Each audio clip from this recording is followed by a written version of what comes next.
Quando eu tinha meus 20 anos de idade, 18 anos de idade, eu estava na minha casa.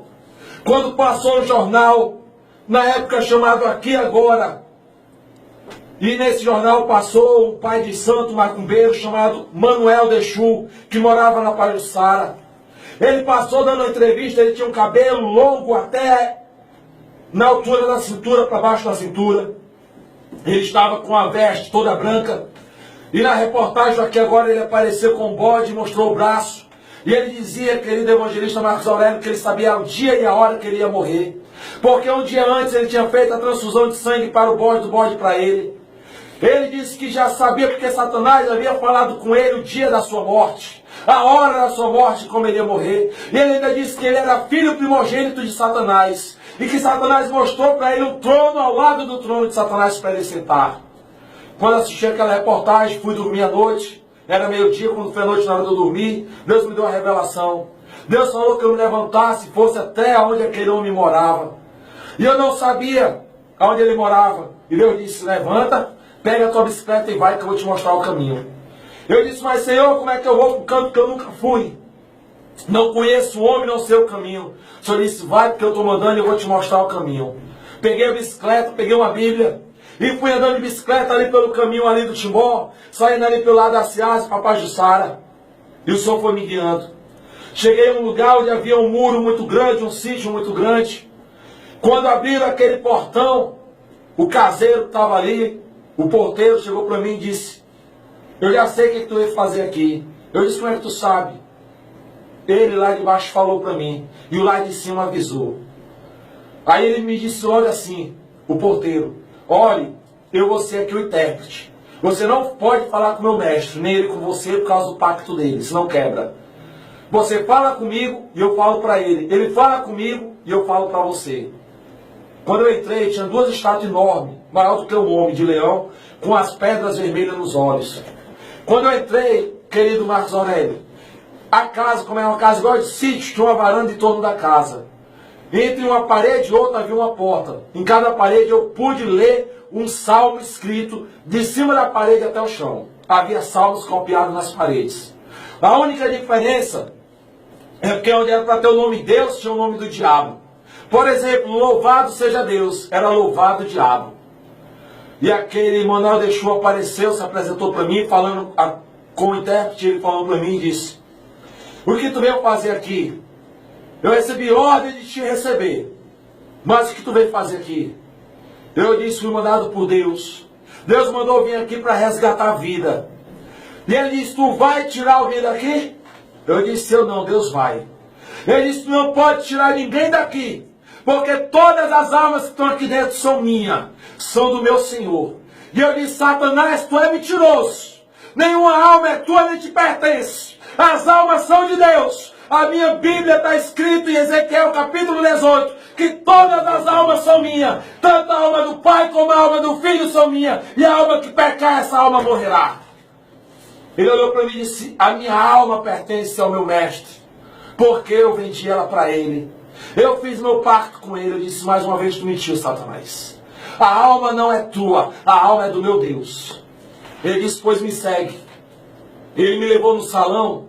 No salão tinha um altar muito grande, com mais de 20 degraus. Lá em cima tinha um trono de Satanás, colocado muito grande, coberto com a pele de bode. Eu via que tinha pelo naquela pele, que cobria o trono. Um manequim sentado ali, e as pernas do manequim eram de bode de verdade, tinha pelo, tinha casco. E na cabeça do manequim tinha aqueles chifres muito compridos e enrolados. E ele estava coberto com a capa nas costas vermelha com preto. E eu olhei, tinha um bode morto, preto, ou era dois, e muito sangue descendo. De cada lado do degrau, eu via que havia aqueles bonecos manequim que tem nas casas de Umbanda. Vestido de Maria Padilha, de Nego Gesso, vestido de acordo com aquelas entidades. E ele olhou para mim e disse, tá ali meu mestre. Tá vendo o que eu estou fazendo para ele agora? Tu tem que sair daqui. Eu, por quê? Porque não está descendo mais nada. Ele disse que tu saísse logo. Porque não está podendo acontecer mais nada aqui. O que é que tu quer? Qual é? Eu disse, me apresente os jovens estudando da casa. Ele trouxe velhos, trouxe novos. Tinha pessoas lá fazendo trabalho. Eu apontei para um e disse, Deus está falando que é isso aqui. Ele disse, tu não pode levar esse daqui, porque é meu. Eu disse, Deus falou que é esse daqui. Tu começou ele agora, na magia negra. Começou ele agora, iniciou ele agora no homossexualismo. E é esse que Deus vai levar. O rapaz começou a chorar e disse, eu quero ir com ele. Ele disse, pois leva logo, porque meu mestre está dizendo que tem que sair daqui. Peguei aquele rapaz, tirei dali, o rapaz foi comigo e aceitou Jesus na minha igreja. Ficou se congregando comigo. O que eu quero dizer com esse testemunho dentro da passagem desses 4 leprosos é que eles foram usados por Deus para entrar no acampamento do inimigo de Israel. Deus vai usar a tua vida, mulher. Deus vai usar a tua vida, jovem. Deus vai usar a tua vida, homem, para entrar no acampamento de Satanás. Se for preciso entrar no inferno e saquear o inferno, tu vai fazer isso em nome de Jesus. Depois daquele dia, passou 2 dias. Eu tive uma revelação com aquele homem. Que eu estava ali onde agora no Maracanã tem ali, no restaurante Caranguejo, em frente ali, aquelas estátuas do Padre Cícero. E naquela revelação, ainda não tinha aquelas estátuas naquela época. Ele aparecia para mim e mandava eu me ajoelhar nos pés dele e adorar ele. E no sonho eu estava perdendo as minhas forças, querendo me curvar. Mas Deus falava para mim, coloca de pé e clama o sangue de Jesus em meu nome. E na revelação, quando eu clamava o sangue de Jesus me colocando de pé, aquele Emmanuel de Exu se transformava num grande morcego de sombra de fumaça e desaparecia. E Deus na revelação dizia, acorde e ora, ele morre hoje. Quando foi no amanhecer do dia, estava em todos os jornais dizendo que ele havia morrido. E ele havia morrido antes do prazo da data que ele disse que o diabo tinha marcado para ele morrer. Porque a alma pertence a Deus. O controle está nas mãos de Deus. O dono do universo é Deus. O dono da vida é Deus. É verdade. Naga Surianda canta, terra, Naia Surianda canta laias. Não importa o teu estado. Não importa a tua condição. Deus muda o quadro. Deus muda a história. Deus muda a situação de uma vida. Eu estive pregando esses dias numa região em Fortaleza. Cheguei na casa de um obreiro, aonde tinha uma mulher na cama, deitada, uma jovem, o qual o pastor e o obreiro disse para mim que já fazia mais de 15 dias que aquela mulher estava enferma, em depressão, e ela não se alimentava e não saía da cama e chorava todo dia. O pastor disse que já haviam visitado ela várias vezes, conversado com ela e ela não saía da cama. Irmãos, Deus me deu uma revelação de batalha espiritual naquela hora. Eu trabalho já há mais de 9 anos com batalha espiritual. Eu trabalho há mais de 9 anos com obras de libertação. Eu sou chamado de madrugada para expulsar demônio, cão na vida de pessoas por aí afora. E naquele momento eu comecei a orar pela vida daquela jovem na cama. Chamei o esposo dela. Passei a revelação para ele, passei a profecia. Na mesma hora Deus me deu a profecia para ela. Quando eu saí daquela casa, coloquei os pés na calçada, aquele jovem correu, chegou para mim e disse, irmão, ela se levantou depois de 15 dias. Eu ainda não tinha saído da casa totalmente. Ela se levantou, foi para a cozinha e disse, vai atrás dela. Quando eu cheguei, depois dali eu fui para um restaurante que eu tinha pregado no culto na igreja dele. Quando eu estava na churrascaria, ele ligou para mim, para o pastor, e disse, olha, ela comeu até a minha janta hoje. Irmãos, eu perguntei no outro dia para eles como é que ela está. A mulher está melhor do que eu, para a glória de Deus. É desse jeito. Aleluia! A Bíblia diz, no livro de Marcos, capítulo 2, capítulo 5, que 2 vezes Jesus chegou em 2 cidades diferentes, onde havia pessoas endemoniadas, e os demônios corriam aos pés de Jesus e diziam, por que vieste nos atormentar antes do tempo? Deixa eu dizer, tem muita gente com medo do diabo, tem muita gente com medo de Satanás, tem muita gente com medo achando que o poder maior está com o diabo do que com Deus. Quando é o contrário, o poder está com Deus e não com o diabo. Verdade. Aleluias. Deixa eu dizer uma coisa para ti nesta noite. O que Deus está mandando eu falar. Eu estive na Serra da Pacatuba, um pouco para lá, onde tem um terreiro que antigamente era um terreiro de macumba. Lá era feito despachos, ainda hoje alguns vão para lá fazer essas obras. E tive eu e 2 pastores ali e um grupo de obreiros. Lá em cima daquela serra, naquele lugar onde antes era um cemitério clandestino, encontramos vários despachos. Eu olhei para os pastores e disse, pastores, vamos orar. Feche os olhos, quem não tiver experiência com batalha espiritual. E quem tem, fique com o meu de olho aberto e ore de olho aberto.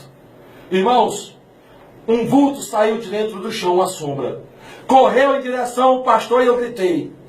Clamei o nome de Jesus. Quando o pastor olhou, só vi quando o pastor caiu. Esse vulto derrubou o pastor e derrubou o outro obreiro que estava de lado com ele. Quando veio na minha direção, o mesmo vulto, ele entrou no chão e saiu na minha frente de uma vez. Eu senti aquela pancada quando ele bateu nos meus peitos, eu ainda fui para trás. Fiquei com a barriga, o estômago e os peitos tudo dolorido, o tórax machucado. E ele entrou, ele bateu, mas ele voltou. E entrou para o chão de novo. Eu não caí. E eu disse, nós estamos no meio de uma batalha espiritual. Quem não conhece que é uma batalha espiritual, quem não conhece que é uma possessão demoníaca, como eu já vi, como uma mulher que chegou na igreja, que trouxeram na igreja no meio do culto. Ela já tinha tentado 5 suicídios, 3 com veneno e 2 tentando se matar, um enforcado, a outra ela cortou os pulsos. E ela chegou transtornada, gritando feito louca, tá ali ele, tá ali ele, tá ali ele, tá ali ele. Eu olhei nos olhos dela e disse, olha para mim. Ela não olhava, eu disse, olha para mim. Ela tomou aquele choque e olhou para mim. Eu disse, olha Satanás, eu estou te vendo. Eu estou te vendo, olha para mim agora, Satanás. Eu te conheço, tu me conheces. Tu sabe quem eu sou. Aquela mulher olhou para mim e eu disse, tu tá ali, né? Eu olhei, eu vi o demônio na minha frente, por trás da mulher sorrindo e achando graça. Eu disse, agora olha para mim e chega perto de mim. Traz a mulher para cá. Quando aproximou o rosto dela com o meu, eu disse, Satanás, agora estamos cara a cara eu contigo. Se tu pode alguma coisa, vem para cima de mim com todos os teus demônios. Aquela mulher deu um grito e caiu como se tivesse desmaiada. Naquele momento, ela levantou perguntando o que estava acontecendo naquele lugar. Ela não sabia de nada. Obra de libertação. Fui chamado para pregar em uma vigília em uma igreja. Quando eu cheguei lá, eu disse, pastor, me dá licença. Pede para os tocadores pararem de tocar. Irmãos, quando os tocadores pararam de tocar, e as levitas e os músicos de cantar, eu disse, fica todos aqui na frente do altar. Eu não vou tocar em ninguém. Irmãos, eu só passei a mão por cima da cabeça deles. Caiu todos endemoniados no chão. Uma das meninas, ela vomitou, foi obra de bruxaria, umas bolas que ninguém sabia dizer o que era aquela massa mole e molhada. E por último ela terminou vomitando sangue e algo preto como café. E Deus começou a me usar naquela obra de libertação. Nós fomos chamados para entrar e saquear o inferno, para fazer a diferença. Nós não fomos chamados para ter medo do diabo e correr dele, mas foi para entrar no inferno se preciso for. Aleluia. Aleluias. Jesus foi buscar Lázaro, foi no Hades. Jesus foi buscar Lázaro, foi depois da morte, foi do outro lado da vida. Não é Ghost, mas foi do outro lado da vida. Aonde Jesus vai precisar te levar e te mandar ir, tu vai.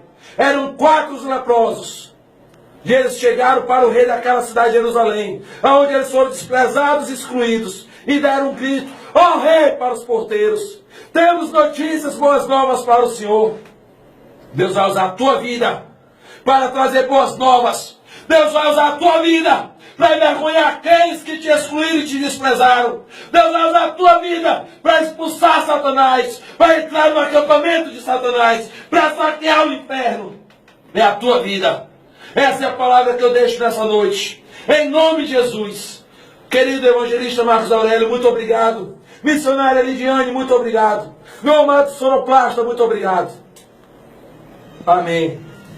Esse é o programa Fogo Puro. Há muito tempo eu não vi uma mensagem tão profunda e poderosa. Eu senti a presença de Deus. Você que está nos escutando através do rádio, viu como vale a pena a gente dar lugar a Deus pelo rádio, como Deus opera. Uma mensagem profética, profunda, com o seu efeito. A palavra de Deus não volta vazia. Deus usou o missionário Jackson para as nossas vidas. E esse é o programa Fogo Puro. O missionário Jackson vai vir outras vezes aqui, ser usado pelo Senhor. Você que precisa ser liberto, saiba que você está passando É uma guerra que você passa entre o bem e o mal. A gente está aqui propagando que Jesus Cristo liberta, e o diabo está, por outro lado, enganando, setando as pessoas. E você precisa parar de ser refém do diabo, parar de ser cavalo do diabo, parar de ser instrumento do diabo e ser um instrumento de Deus. Deixar de ser, para quem não sabe, no dia 17 de janeiro, no Brasil, pela primeira vez no Brasil, em São Paulo, vai ser realizado a primeira marcha para Satanás no Brasil. Milhares de pessoas já estão se organizando, satanistas, pessoas da Umbanda, de Candomblé, para ir para esse dia cultuar Satanás. Veja a desgraça que o diabo tem propagado, enganado e setado as pessoas. E você não pode ser refém do diabo. Você não pode dar lugar a Satanás. Os demônios existem. Se você acredita, eles existem. Se você não acredita, eles existem do mesmo jeito. Se você pensa que o diabo não está em você, se você não tiver Jesus, ele está agindo na sua vida. Está trabalhando fortemente para te levar para o Hades, para o inferno. E depois para o lugar, lago de fogo, que é para ele. Que é para ele. É para ele esse lugar, não é para você. Jesus te ama. Jesus tem uma obra muito grande para ser realizada na sua vida. Você só precisa entregar a sua vida para Ele. Se você que está nos acompanhando no Facebook, no WhatsApp, na rádio, quer aceitar a Jesus, coloque a mão no seu coração agora e diga comigo: Senhor Jesus, eu me arrependo de todos os meus pecados. Eu me arrependo de tudo que fiz e te confesso como o meu único e suficiente Salvador. E creio que tu ressuscitou dentre os mortos, e está vivo para todo sempre. Que tu morreu pelos meus pecados, e ressuscitou para me dar a vida eterna. Meu Senhor Jesus Cristo, eu te confesso, e prometo não te abandonar por nada. Feche os seus olhos, Pai. Está aí essa vida, Pai, que te confessou como o único e suficiente Salvador. Em nome de Jesus Cristo, apaga o nome dela do livro da culpa e escreve no livro da vida. Todos os demônios do inferno que oprimem a sua vida sejam agora aniquilados. Satanás, aqui a gente não precisa falar muito, você não tem poder. No nome de Jesus Cristo, pegue tudo que é seu, toda a sua bagagem, sai deste corpo agora, porque ele não te pertence, ele pertence ao Senhor Jesus Cristo. Não é o cara lá de cima, Satanás, é o Senhor Jesus Cristo. Toda seta do diabo sendo desfeita, Espírito Santo, fazendo morada nesta vida, no nome de Jesus Cristo. Seja livre, seja livre, seja livre.